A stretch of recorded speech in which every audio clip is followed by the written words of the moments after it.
നീ ഇവിടെ ഇരിക്കണ്ടാ. നീ എന്താ നിതീഷ് വിളിച്ചിട്ട് ഫോൺ എടുക്കാത്ത? അവന് കുറച്ച് പൈസ കൊടുക്കാണ്ടാ, അവനത് ചോദിച്ചു വിളിക്ക. എന്തെങ്കിലും അത്യാവശ്യമായിട്ടായിരിക്കും അവൻ വിളിച്ചിട്ടുണ്ടാവുക. എപ്പോഴായാലും നീ കൊടുക്കേണ്ട പൈസയല്ലേ അത്. എന്തായാലും അവൻ ഫോൺ വിളിച്ചിട്ട് എടുക്കാണ്ടിരുന്നത് ശരിയായിട്ട്. നീ പറഞ്ഞ ശരിയാണ്, അവൻ വിളിച്ചപ്പോൾ ഞാൻ ഫോൺ എടുക്കാത്തത് ശരിയല്ല. പക്ഷെ നിനക്കൊരു കാര്യം അറിയോ, കടം പെരുകിയിട്ട് ഒരുപാട് ആളുകൾ ആത്മഹത്യ ചെയ്യുന്നുണ്ട്.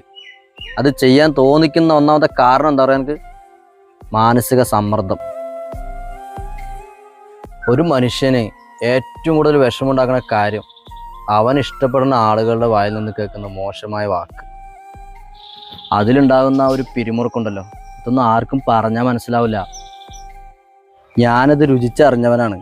അല്ല, നീ എന്താ പറഞ്ഞു വരുന്നേ? ഏയ്, ഞാനായിട്ട് ഒരിക്കലും എൻ്റെ ജീവിതം അവസാനിപ്പിക്കില്ല. പക്ഷെ എനിക്ക് ജയിക്കണം. ഞാൻ എൻ്റെ മരണം വരെ ഞാൻ പൊരുതും. അതെൻ്റെ ഒരു വാശിയാണ്. എനിക്ക് ജയിക്കണടാ, എനിക്ക് ജയിക്കണം.